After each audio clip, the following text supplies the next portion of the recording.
We can know God as an enemy, or we can know God as a friend, a servant, a son.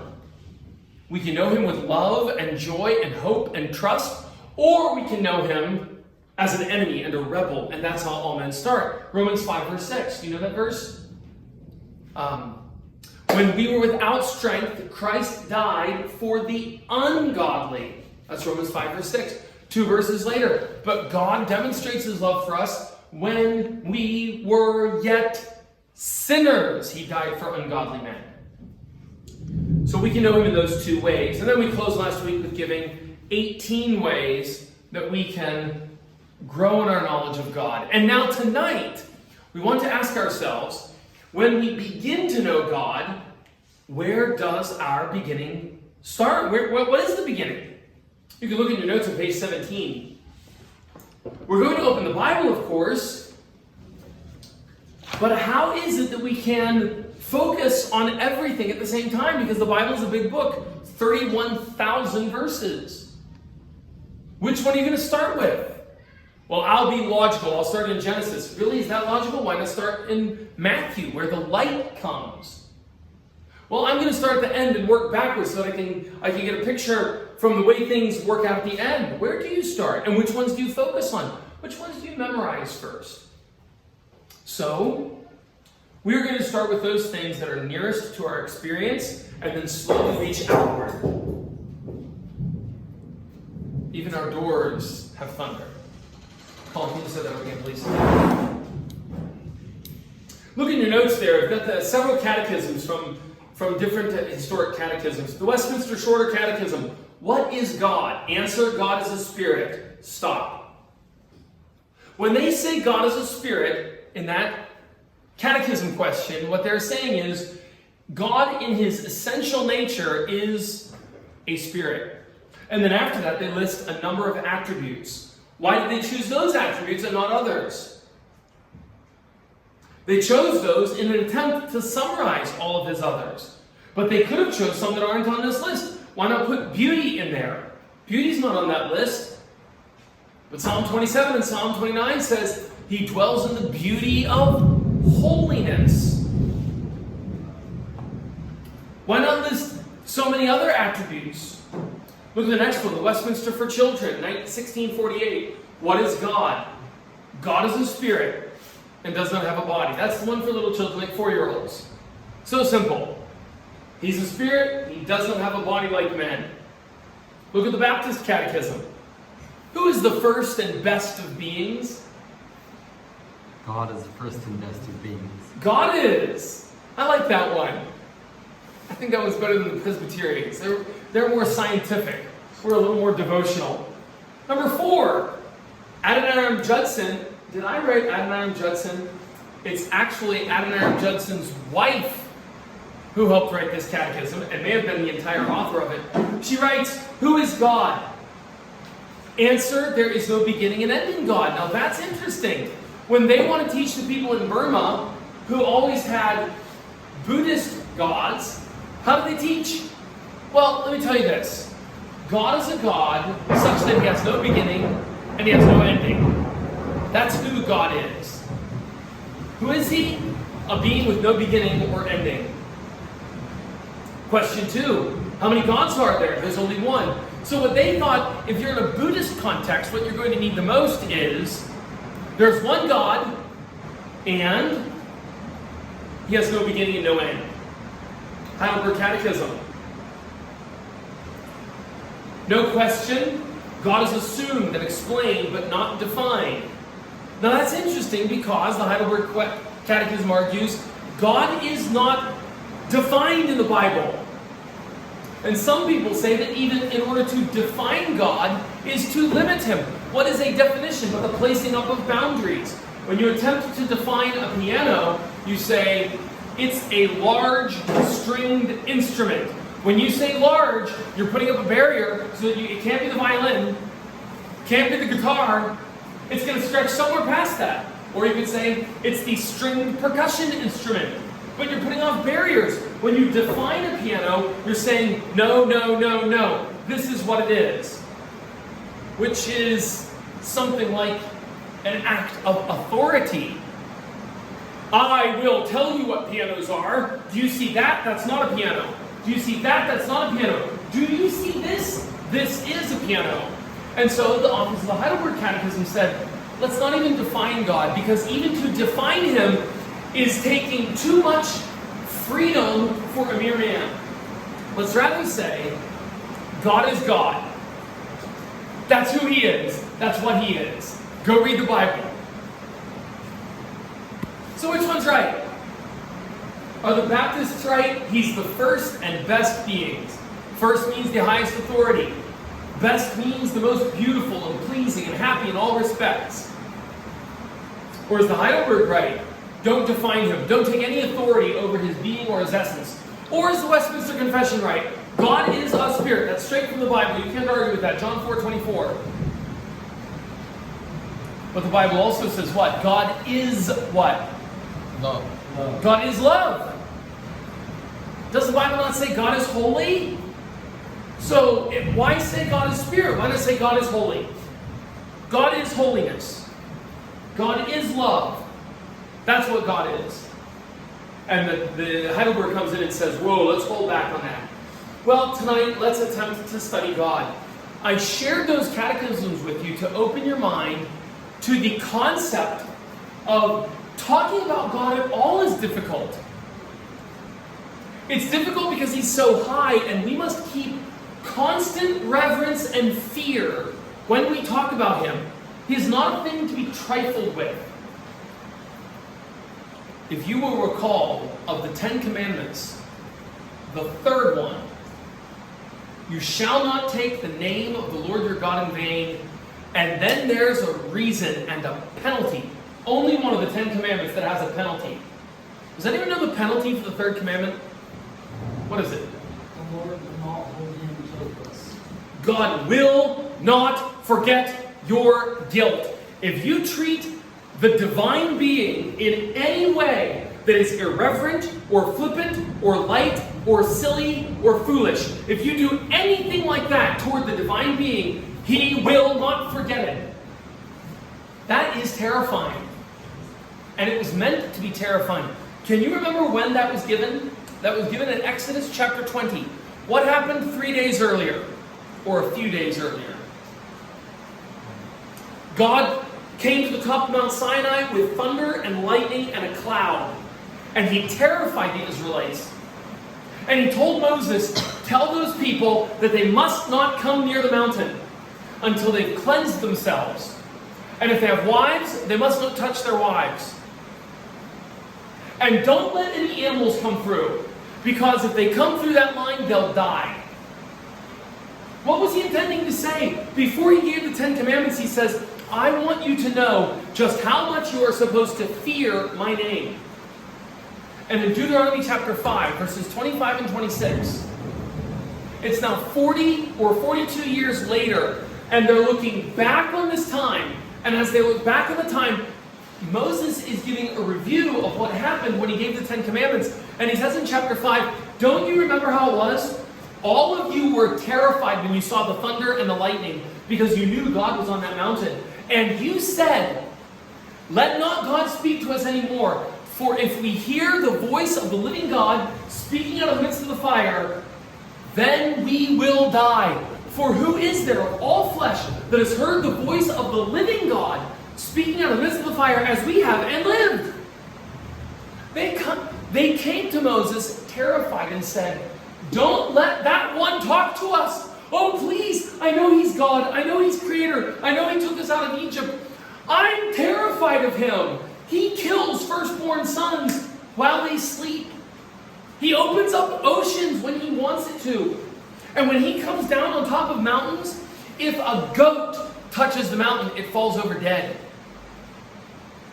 And so when the 10 Commandments were revealed, the third one is what? Do not take his name lightly. And again, the catechisms help us there.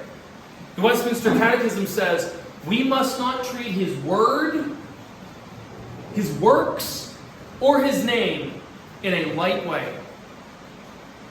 In a godly church, we will labor for fear and reverence because that is the way the Bible portrays God. By the way, in the Old and the New Testaments, a verse I've often quoted is Luke chapter 12, verse 5.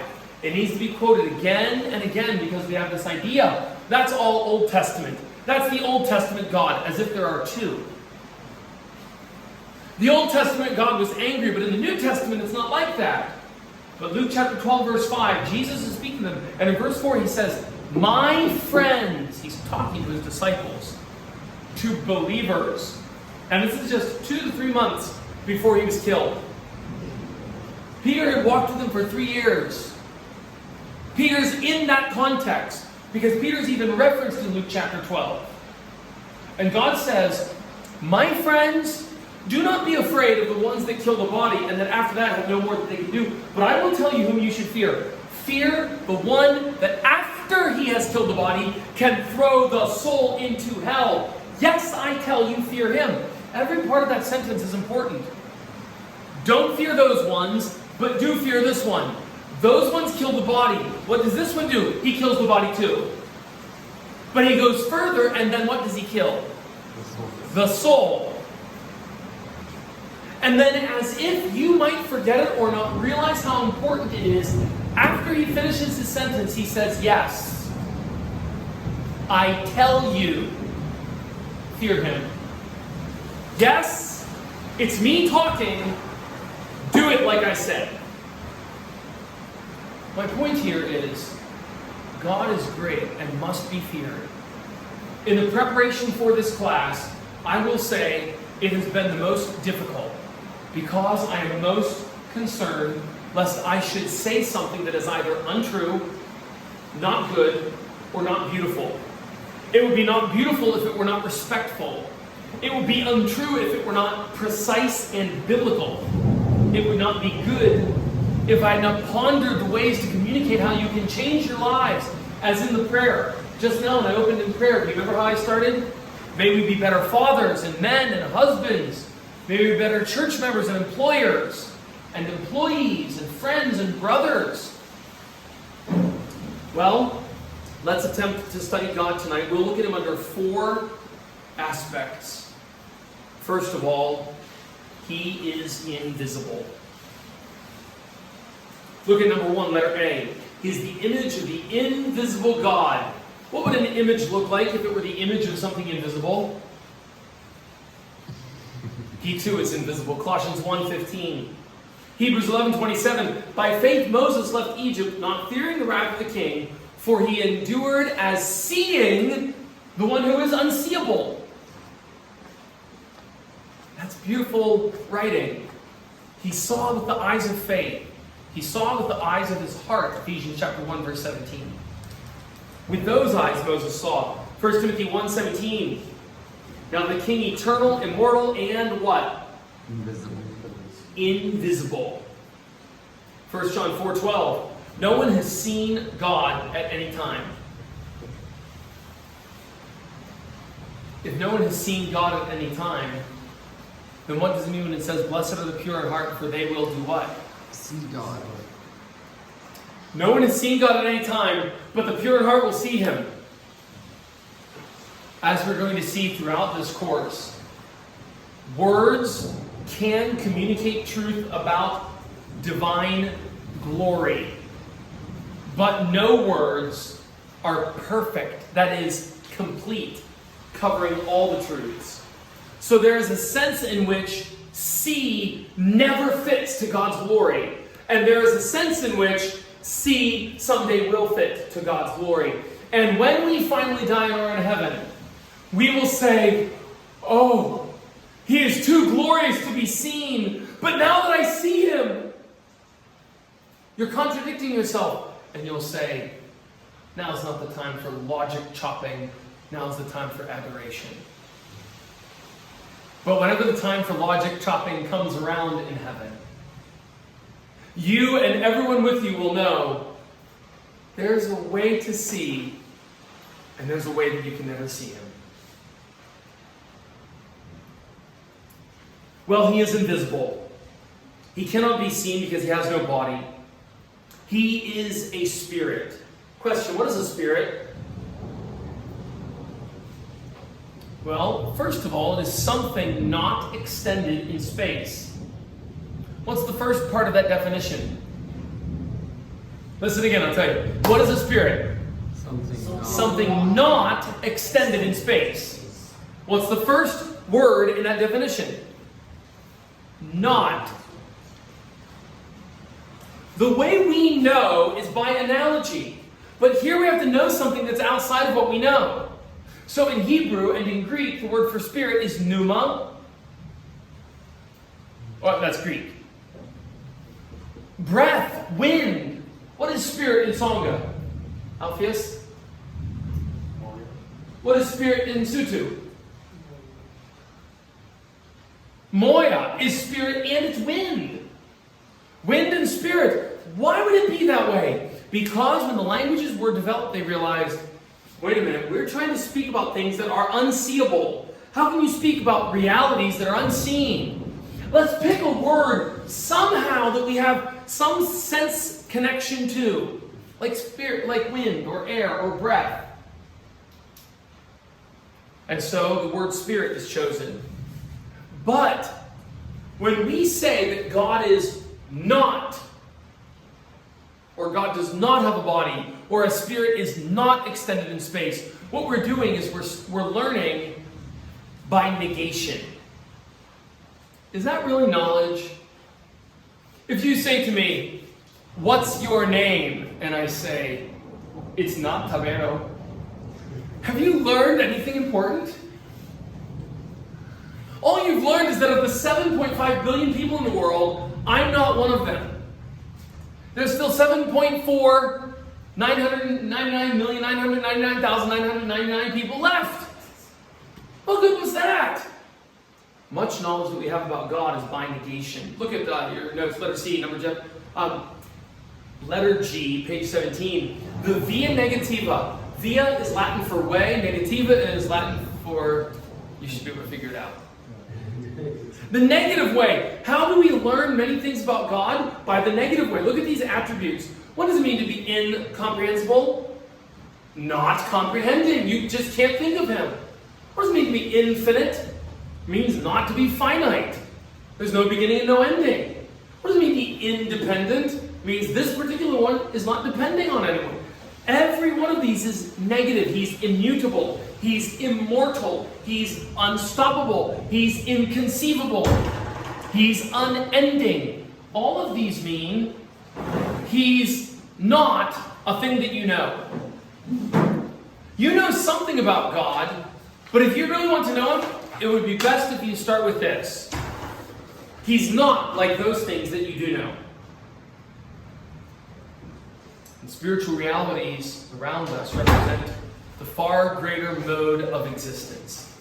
Even though it's invisible, the greatest realm of reality is the spiritual realm, the invisible realm. And here, the footnotes shows you number 29 there. Here's where African traditional religion comes nearer to the truth than, for example, secular humanism. Secular humanism wants to say what is most real is what we can touch and see. And the Bible says what is most real starts with God. It starts with God who is a spirit. Infinite, wise, eternal, unchanging. That's what's most real. This creation down here is secondary. Your car is secondary. That is reality. African traditional religion says, hey, there's a lot of invisible realities out there that we need to think about. So in that sense, African traditional religion is closer to the truth than secular humanism is. 2 Corinthians 5 deals with that, verses 1 to 8. I put them in the notes there. Look at what's happening in this passage, in this paragraph. We know that if the earthly tent, which is our house, is torn down, we have a building from God. A house what? It means not made with anything physical. What do you call a house that's not made with something physical? Spiritual. What does a spiritual house look like? House is by definition something physical. But now you've got a house that's not physical. What's that going to be like? It's eternal in the heavens. For indeed in this house we are groaning, longing to be clothed with our dwelling from heaven. How can that work? The entire paragraph, line after line, says, the great realities are invisible. And I put in the notes here verses 1 to 8. But just before that, the sentence just before that, at the end of chapter 4, 2 Corinthians chapter 4, verses 17 and 18 says, we do not look at the things which are seen, but we look at the things which are not seen. How can you look at things that are not seen?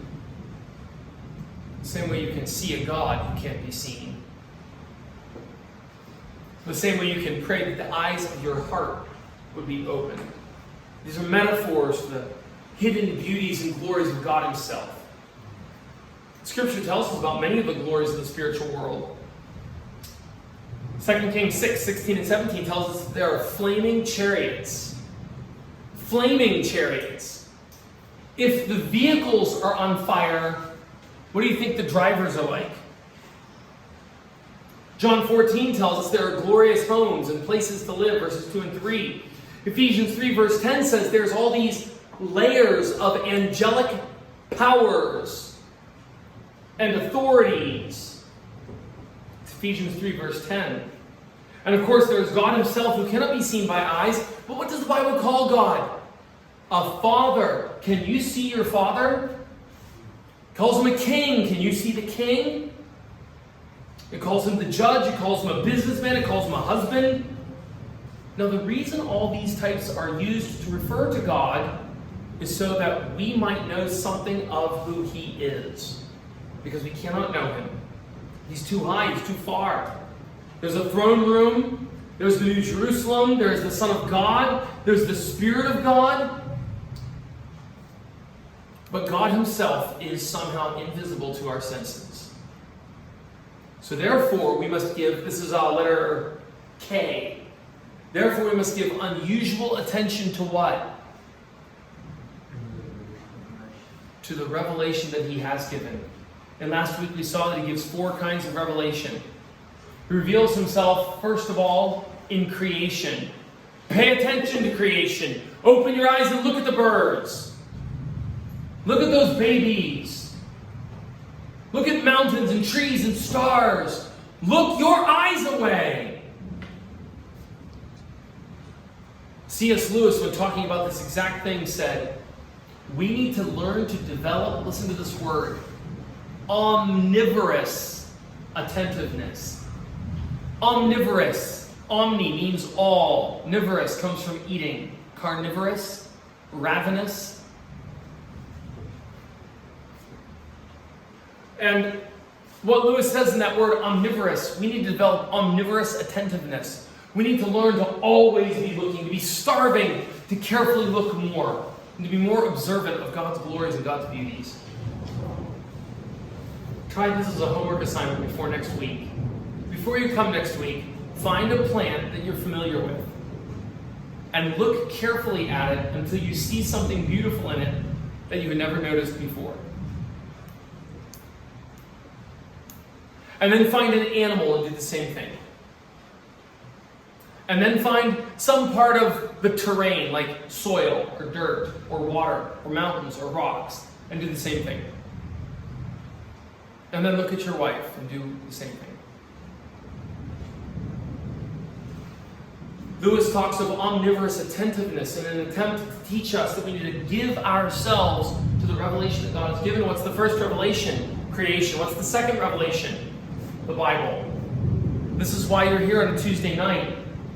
This is why you devote yourself when you're exhausted. Because you say, I want to believe what God said, and I know it's dangerous to believe things about him that aren't true of him.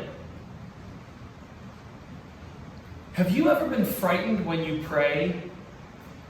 To think that when you began in prayer you had a thought about God that was unworthy of him, and therefore making him angry even as you prayed it? You say, God's not like that. He's too full of love. We will get to his love. We're going to discuss his love at length, and it is rich and glorious. But his transcendent glory, his unapproachable otherness, his high and exalted kingship, his very divinity, his deity, is something that we have far too long trifled with. We have sat a long time in the sitting room of his love, and we have not wanted to visit the porch of his terrific majesty. There is a weakness in our modern religion, and there is no attention given to God himself in his ultimate, majestic, lifted up holiness. But if we would read the Bible, we would see it from cover to cover. You would see Nadab and Abihu in Leviticus 10, verses 1 and 2, the sons of Aaron, and there's not one sin recorded in the Bible anywhere about them until this, in Leviticus 10. They did one thing. As 30-year-old men, they took a bowl with incense, and they said, I don't think this incense smells good. When we walk into the tabernacle, let's put that other kind of incense. That one smells better. God killed them with fire immediately. And when Aaron got ready to bury them, the same day God said, don't weep for them.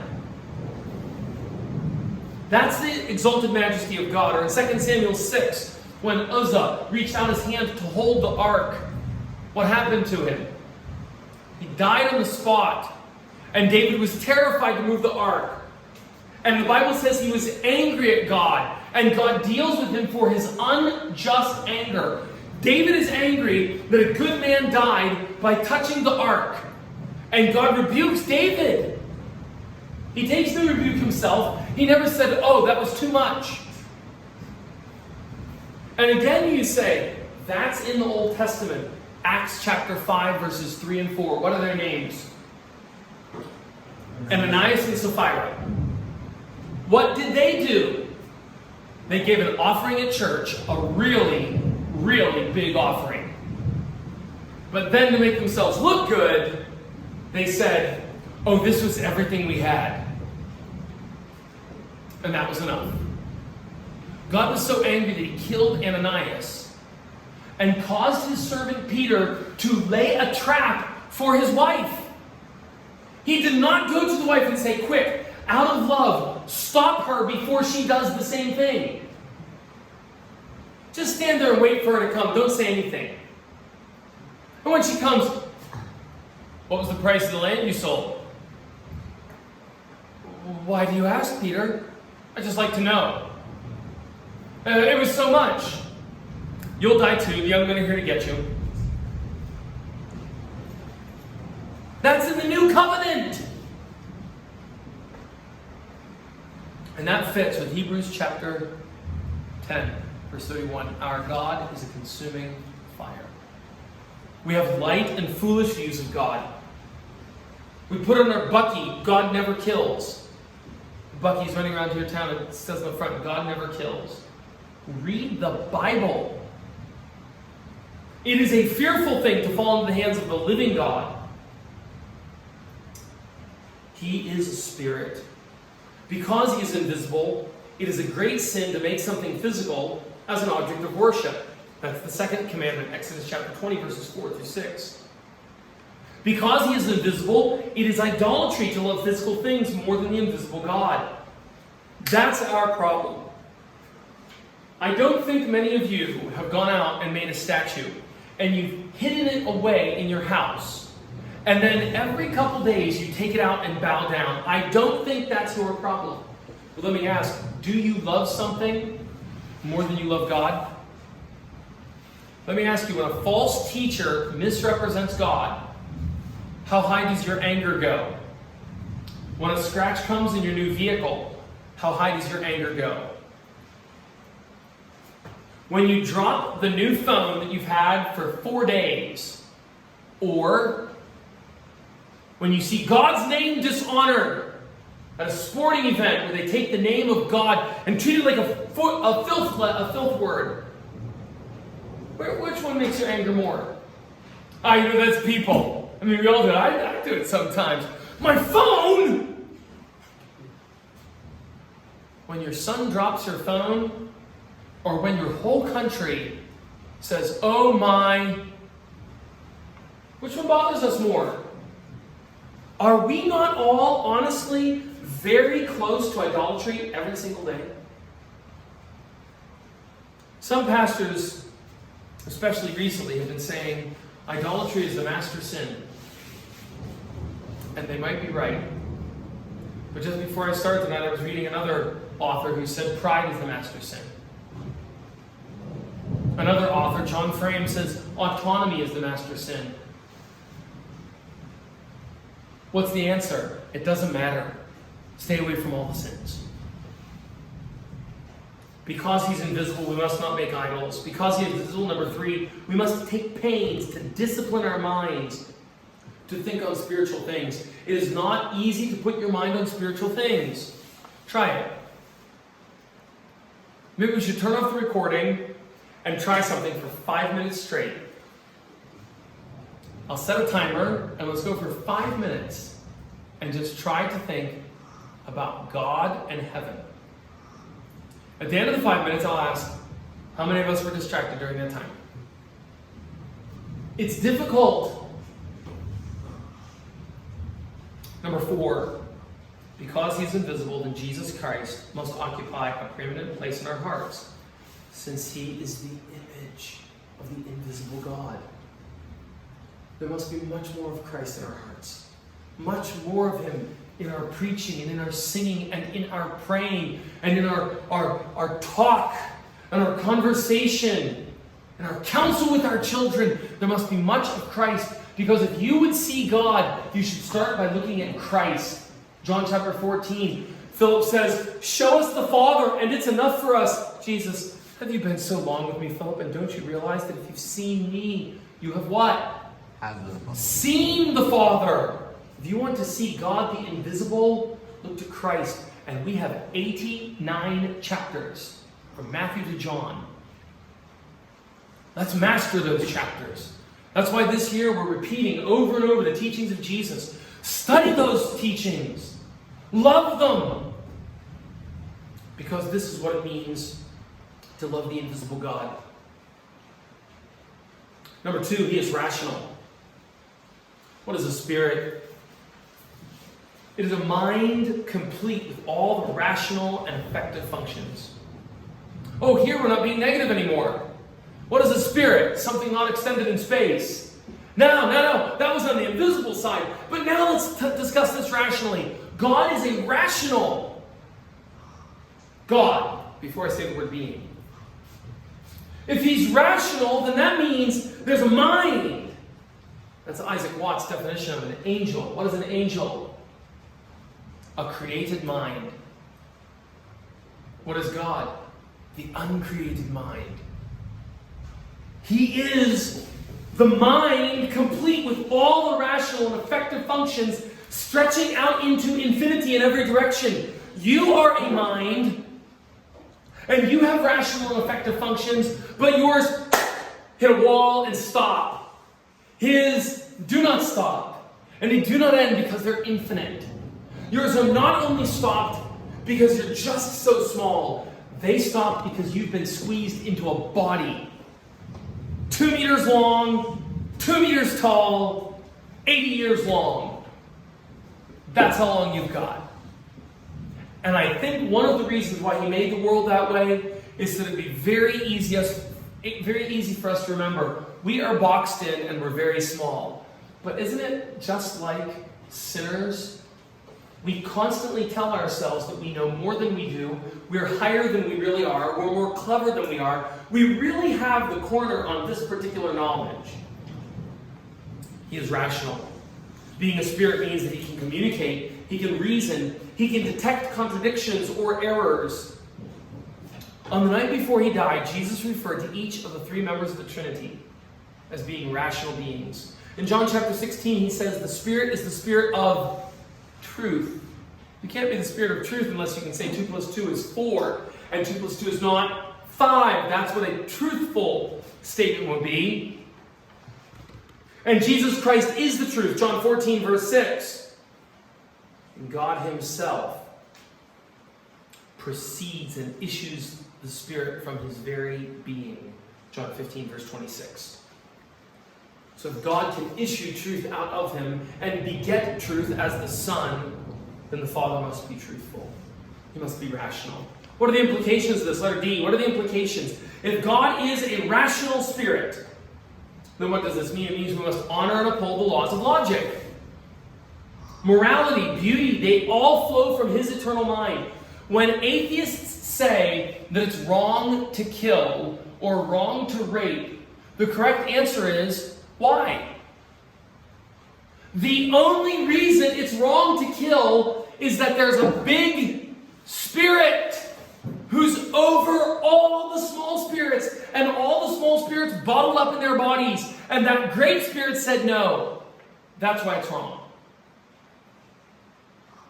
But if there is no authority on the top, then on what authority, Mr. Atheist, can you tell me it's wrong to kill? Well, it's wrong to kill because that's not good to do to other people. You just said good. What is good without God? Well, it's wrong to kill because it's not pleasing to other people. Well, pleases me to kill them, the murderer says. So why can't it doesn't please me not to kill? Why should I stop killing when it makes me very happy to do my killing? In an atheist worldview, there are no laws of logic, morality, and beauty that can be defended. Do you hear that? All atheists believe in laws of logic, morality, and beauty. That's why they have beautiful homes if they're rich enough. That's why they don't rape and kill. Many of them. That's why they watch their bank accounts very carefully. And if they have a bank account with 10,000 US dollars in it, and then the bank says, no, sorry, joke, it's 1,000, because 1,000 and 10,000 are the same. The atheist will say, what? No, 1,000 and 10,000 are not the same. How do you know? Well, that's not logical. What do you care about logic? All we are is a bunch of dust molecules floating around the universe. There's no God, there's no right, there's no wrong, there's no heaven, there's no hell. If I want to take 1 0 off your numbers, what is a 0? 0 is nothing. You had 10,000, I have 1,000. I just took one of your nothings away. Titus 1 verse 2 tells us that God cannot lie. That's a very important cross-reference. That's Titus 1:2 in letter D, number 1. That's an important cross-reference because it establishes that God is logical. If God cannot lie, then he cannot ever say 2 + 2 is 5. God cannot ever say that a man who calls himself a woman is a she. He cannot use that word. And you should not use that word. You would be ungodly if you met someone at work who said, well, I was Bruce all my life, but now I feel like I'm a woman, so I'm identifying as a woman. You would say, oh, I'm sorry, that's a rough mental problem to have. I'll be glad to pray for you. Can I help with anything? And say to one of your friends, hey, did you hear what's happening to this guy? Yo, you can't call me a guy. I can't actually do anything other. I can't call you a girl, because God does not call him a girl. When God created the body, God said that's male. And if I say it's something other than male, I'm saying, the words God chooses to use, he has the wrong words. You're putting yourself in the big circle. And if you want to be in the big circle, then there's 2 gods or you're the God. And God will not share it. And since he does not lie, all those options fall away and he alone is God. It is essential, therefore, that we must learn to honor him and uphold the laws with which he has determined to govern the universe. And he has made laws in each of those areas. We love the ideas that there are laws of logic. We love the ideas that there are laws for morality. It's wrong to rape and it's wrong to steal. What about laws for beauty? We'll discuss that in a few more lectures. There are laws for beauty. Some things are ugly. And if you want to know what ugly is, come any morning to my house about 7 o'clock and see what my young children put on. The clothes they wear never match. Our worship of him must be rational and intellectual. That's number 2. These are implications of the fact that God is a spirit. We must labor to understand his words through careful study and exegesis, because they come from the chief mind, the thinker, what Aristotle called the great mover. 2 Timothy 2:15. So our church services should be intellectual and rational. And if you say, that's not my culture, I know. I'm trying to help you. But you're talking so paternalistic. You'll get used to it, and then you can eventually be the father. When you grew up. Oh, that's too hard. Well, I've got news. It's the only way. He gave one way. Jesus Christ is the way, singular, and the early church was called the singular way.